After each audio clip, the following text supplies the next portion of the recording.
Hello and welcome to the Super Rugby AU Round 1 preview. Yes, Super Rugby is back. Isn't it exciting, folks? And sure, it won't be the Blues and the Hurricanes, but it will be other teams from across the ditch involved. And joining me to go through all of this, the games and the action, is Cornflake Steve. How you doing, sir?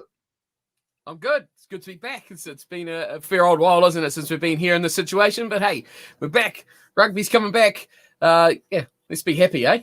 Absolutely happy and have a beer. Absolutely. So there we go. Cracking Be that healthy. one. Drink water. With your water that is actually a gin and tonic or a straight vodka. But hey, it makes it look like it's that, right? Yes, rugby's back. So, folks, just to let you know, what's the New Zealand Sports Radio coverage going to look like for Super Rugby? Well, every Thursday evening at 8 p.m, we will be bringing you this preview show where we'll talk about the games that are coming up the next weekend.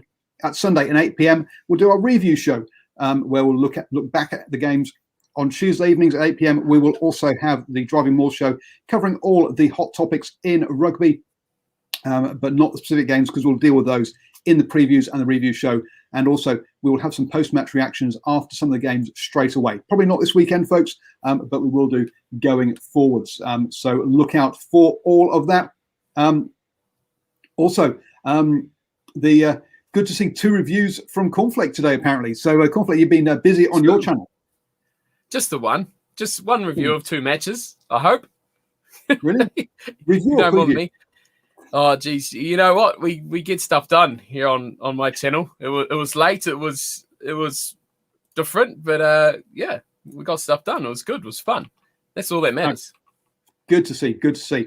So, 2 games this weekend then. Reds versus the Waratahs and the Western Force versus the Brumbies. Yes, the Force are back. And boy, oh boy, aren't their Force. We will be running through that first. But let's kick off first with the Reds versus the Waratahs. Oh, folks, I went through the squads 3 weeks ago now on the Driving Maul show. And this week, we went through and we looked at the first, the Matchday 23s and the number of age and caps of those sides. So if you want to have a preview of the actual tournament, go back and watch those 2 Driving Maul shows. Tonight, we're just going to preview the games. So, Reds versus Waratahs. Cornflake. And I guess a new thing this season is that they're announcing all the squads nice and early. That's kind of cool, isn't it? It is. I mean, it's good for us, isn't it? Because the earlier we can do our shows, the better it is. So it's awesome to be able to see them, get a bit of a look at how they're going to line up, rather than, especially when we get into the introduction of the Sunday games and stuff like that later on the weekend. So good to get them out. Good to see what's going to happen. The only downside to that is how many changes we're going to have in the build-up to kickoffs. You know, we quite often get those late changes on a Friday team naming on a Saturday matchup. So hopefully that doesn't happen too much. But, you know, professional sport and all that sort of jazz. But, yeah, it's good to see the teams nice and early. And it's good to be able to dissect them a bit more too, isn't it? And you see these new players, new names, especially in AU so far already, just from what we're seeing this weekend. It's refreshing again to see this Australia. Good chance to bash it out against each other. And we're seeing that straight away. New names, debutants in this matchup off the bench. So it's good to see Australia. They've got to branch out. And like I've been saying for about 2 years now, get that fresh blood into the team. Michael Hooper, see you later. Oh, missing you already. So let's run through that Reds lineup then. So Jock Campbell at 15, Jordan Pataya on the wing in a 14 jersey, Hunter Pasami in 13, Hamish Stewart at 12, and Dungunu on the other wing.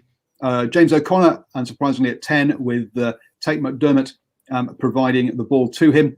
A front row of Dane Zander, Alex Maffey, and Fotikia. And I've got to butcher the name already. It hasn't taken us very long, has it? Blythe and Uru in the engine room, with Scott Young, McWright, and Wilson as the 3 Lucies. Off the bench, Istana, Hoopert, Tupu, Smith, Tuilami, Sorovi, Hegarty, and Drew Acey in there. So only about half the team butchered with pronunciations. I'm sorry about that, folks. I am trying, but my dyslexia means all those letters move around. So it sounds I'm not used to making. Yes. fun and games. So Pataya out on the wing, bit of a surprise. Is it though? I don't find that a bit of a surprise. I mean, you look at the talent that their backline has and the way that they kind of play with their backline as well. I didn't think I'd ever say this, but I kind of like the fact that they've got the O'Connor Stewart 10-12 thing happening, because it kind of fits the way that the Reds play. O'Connor's a guy that's going to go out there.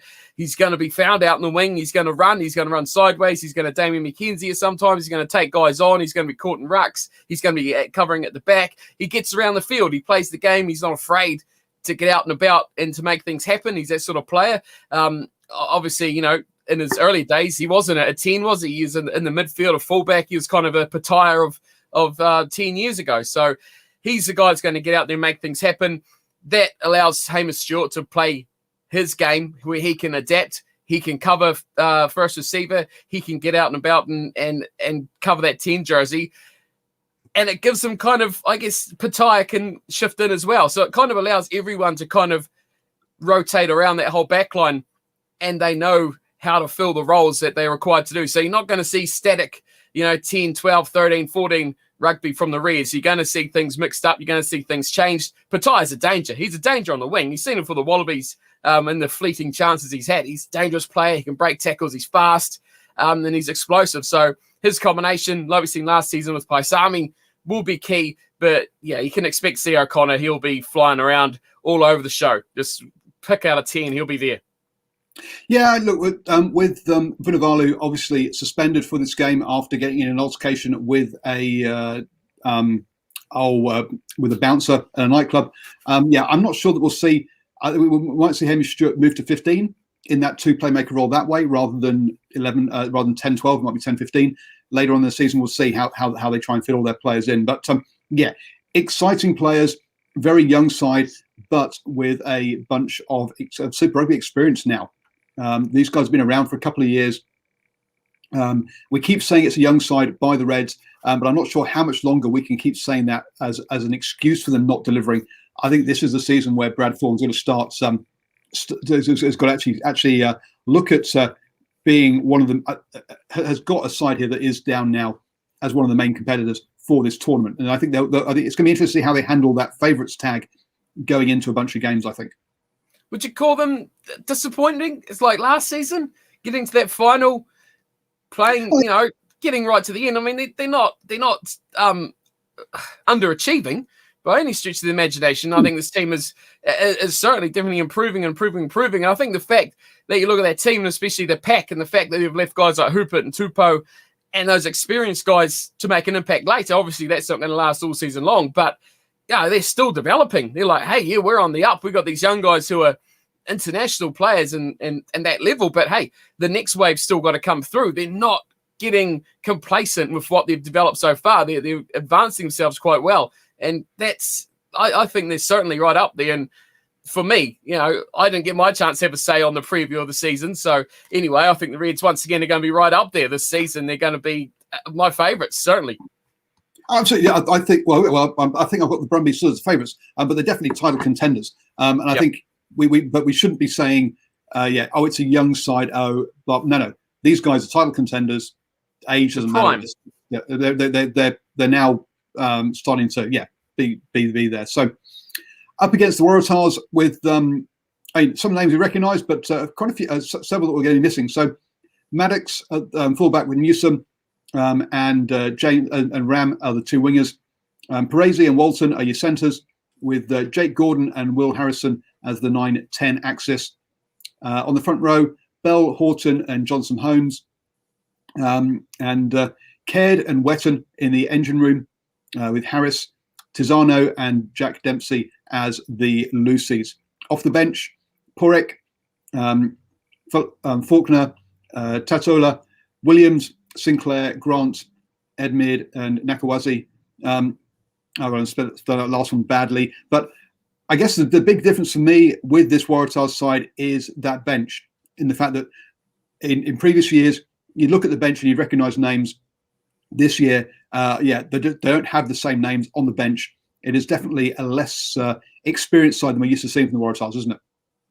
Yeah, massively. I mean, you spoke about the bench being less experienced. I mean, that starting pack is less experienced as well. That back row is gone missing, isn't it? The Michael Hoopers, especially, that's a massive, massive blow not have him in there. So this is, I think, a turning point for the Waratahs in terms of the future of that team. When you look through these players, there's some young guys, Angus Bell, Harry Johnson-Holmes, I think are guys that are coming around for a long time. The props are certainly in good stead, I think, for Australian rugby. But yeah, there's a lot of issues, I think, in that pack, a lot to be discovered. Are these guys up to the task? Are they not? We will find out. We're going to find out this weekend as well. But what is interesting the most, how is Will Harrison not a Wallaby?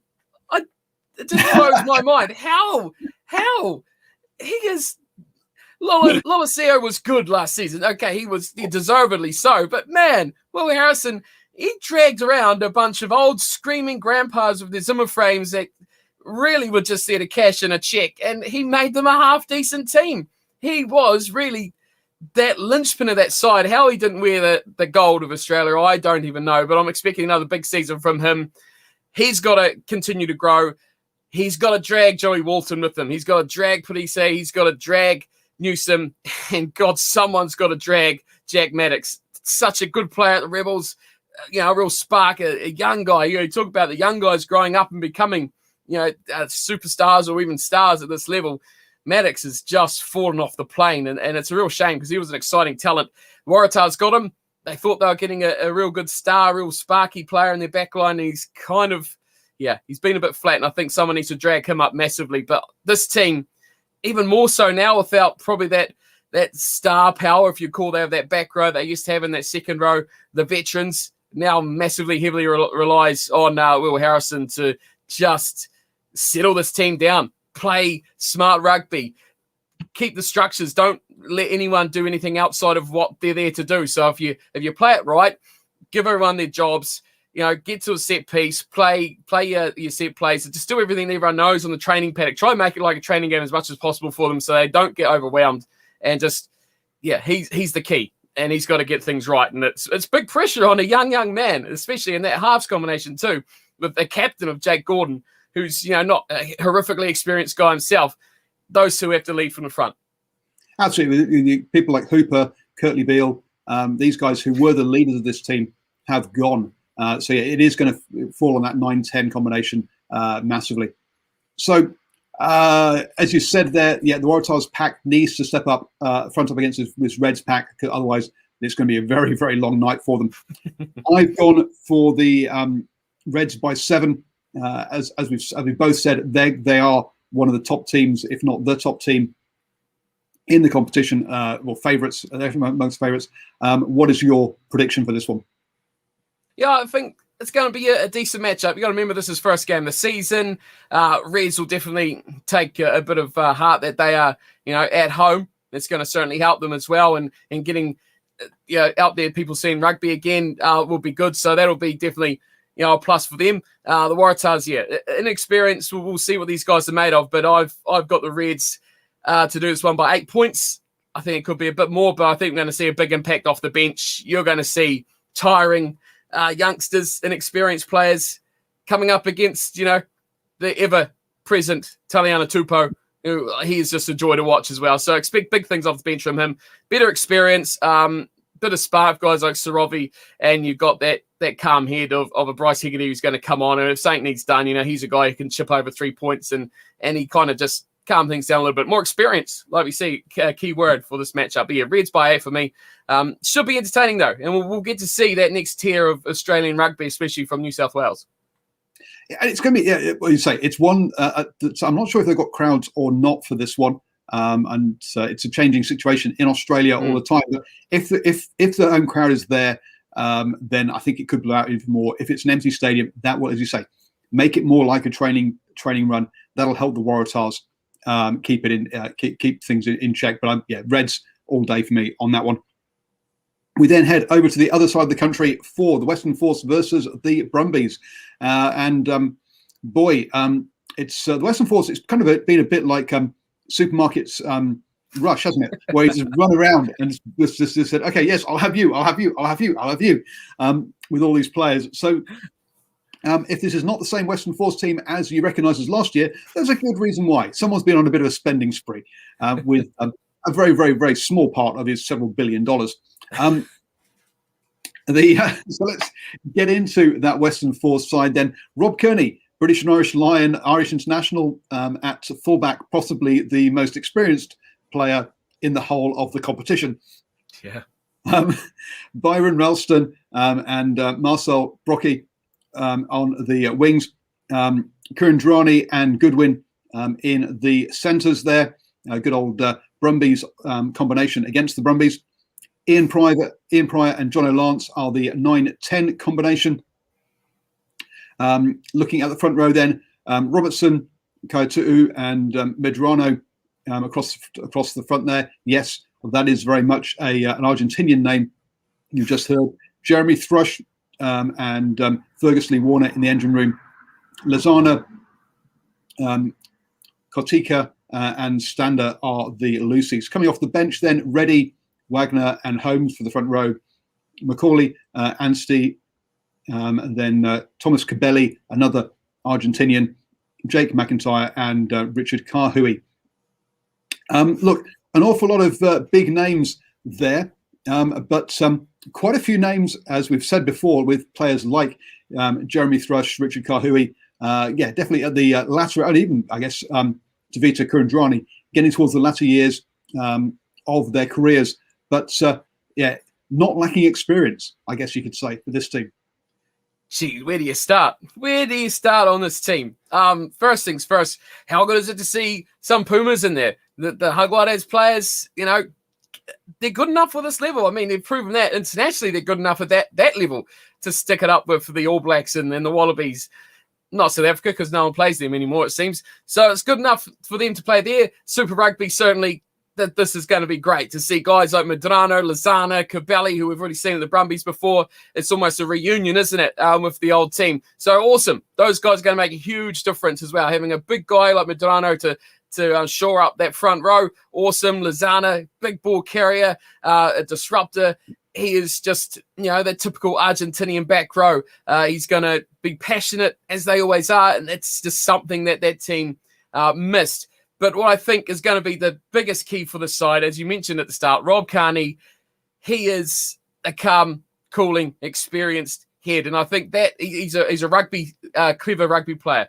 He's got the Ben Smith brain. He knows the game. He can read the game. And that, I think, is what the Force have been missing. A guy of this experience that can be in the right place at the right time. He's not a little, you know, flea in a room looking for something to play onto. He's a clever player who's going to give them that stability at the back, which I think is something they really, really missed last season without that sort of player there. So I think he's going to be massively key for them. But Kurandrani, you know, last season, what did he go? Oh, yeah, I'll sign for the Western Force. Yeah, and what did Rugby Australia go? Oh, game one of next season, or game one for the Force next season? Brumbies. Oh, yes, exactly. Godwin, Kurandrani, Cabelli, you know, the list goes on. What a perfect start for them. So that's going to be interesting. Are we going to see much, you know, of a grudge match there? We'll be keen to see. But what I think for Kurandrani, the move itself is huge, because he was a man, I think, that was really lacking motivation in the last couple of seasons. He's just not been the good player that he has been over the years. Whatever the case has been for him, now he's at the Western Force. He's really got to be that guy in the backline that stands up and drives his team forward. He's got to be that key midfield option for them, and he's got to get that game back. Because, I mean, if he can't demand a starting spot in the Western Force team, as internationally brilliant as they are, you know, his career certainly is on the downward spiral, like you say. So this is a huge season for him to rediscover that love, that spark, that ability, that passion for the game. And I think the Force is probably one of the best places for him to do it. So, yeah, huge season for a lot of these guys. Bernard Stander, massive, huge player last season. So good players, good names, high hopes. Yeah, I guess, so the main problem here is, as you said, look, as I've said, there's lots of new names in this side. Kearney, Kurandrani, Lozana, Medrano. These guys have not played with each other or with anyone else in this team. So look, for me, I think it's going to take a few rounds for the Force to gel, and that's going to be my main thing. Is yes, lots of experience, lots of good players, but how they're going to have to play a very simple game plan initially. While they all get to know each other, know how each other plays. So that to me is going to be the issue with this side. They've, as you say, as we've said, they've got all the experience in the world. Up against them then, the Brumbies, Tom Banks, Muirhead, and Hansen make the back three. Ikatua and Simone in the centres there. Nick White, Noah Lolosio, the Wallaby in the 9 and 10 jerseys. Across the front row, James Slipper, Falu Fayanga, and Alan Alatoa. In the engine room, Neville and Swain with Valentini, Brown and Samu in the back three. Off the bench, McIntyre, Lloyd, Ross. Front row, Frost, Tom Cusack, Longaran, Pastura, and Finis Lily Iwasea are your replacements off the bench, or the finishers, as Eddie Jones likes to call them. There for the Brumbies. Again, a very, very solid 15. Some question marks perhaps in the engine room there with Swain and Neville. I think there's going to be some question marks across the Super Rugby AU about the engine room, because locks seem to be in very high demand internationally at the moment. But look, experience right throughout that starting 15. The perhaps not quite so off the bench as much as perhaps we've seen in the past from the Brumbies, but that first 15 have played together a lot. They know how each other plays. There's a lot of Wallabies in there. They've got to come into this tournament as favourites, I believe, anyway.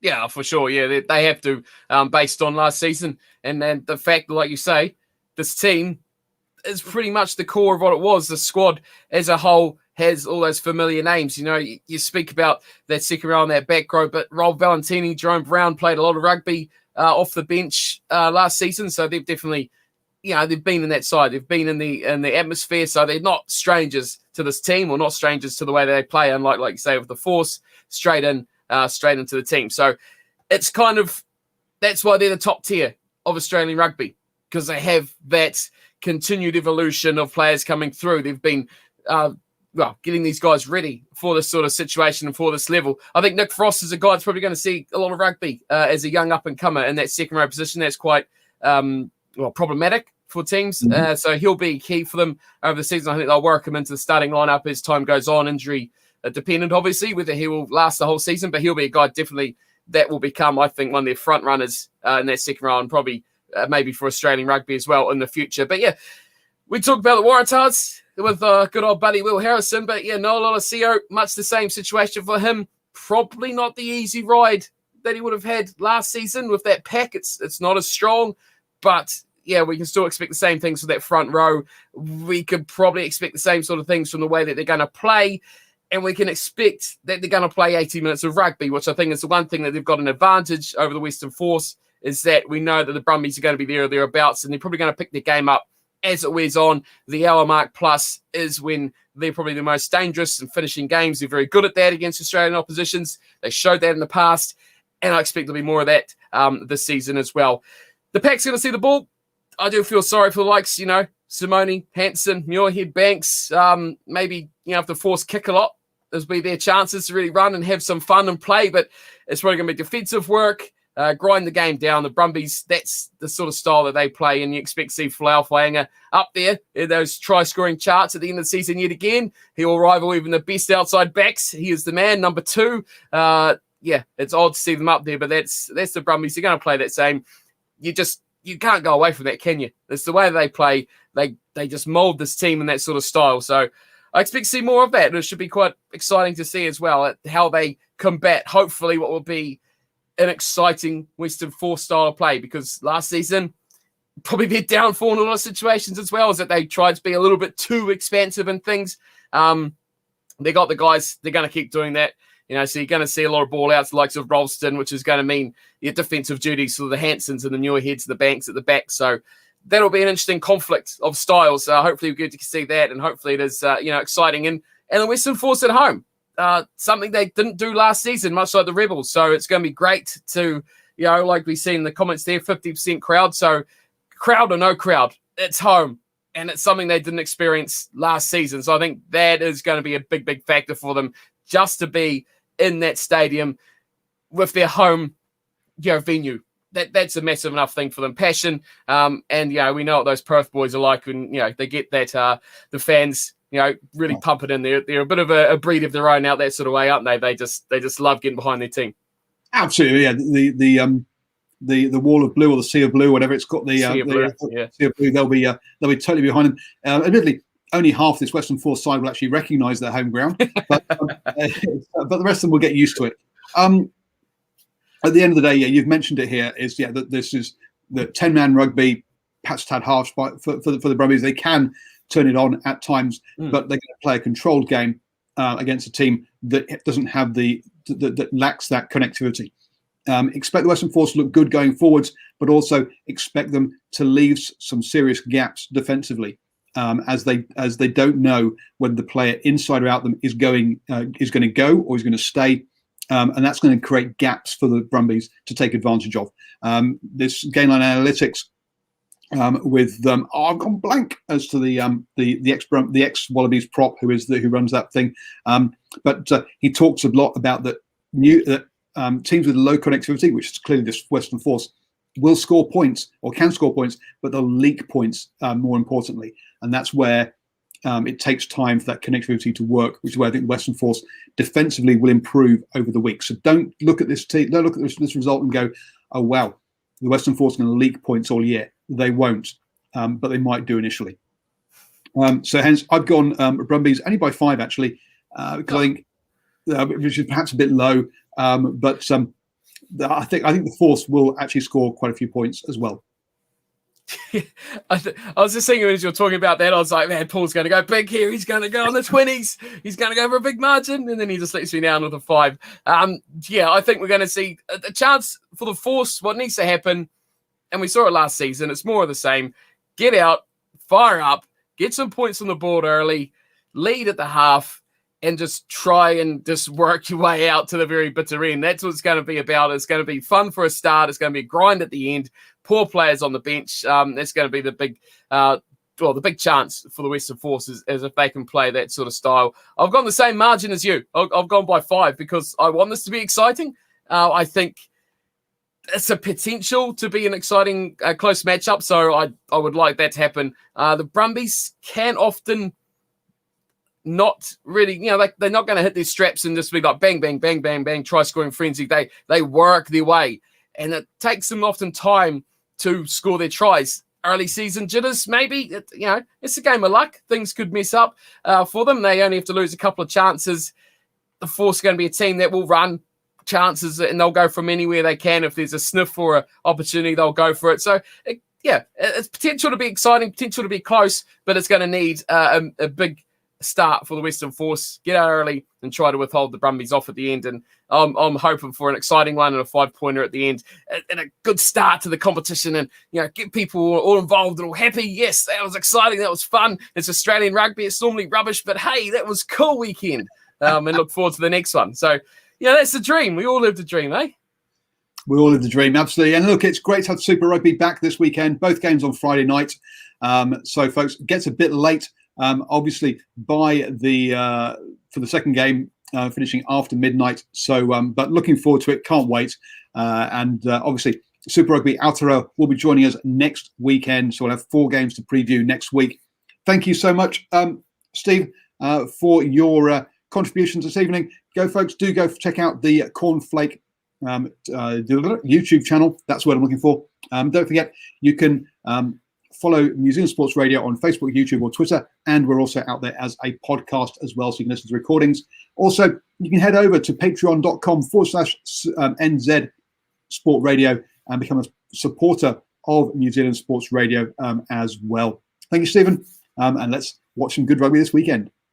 Yeah.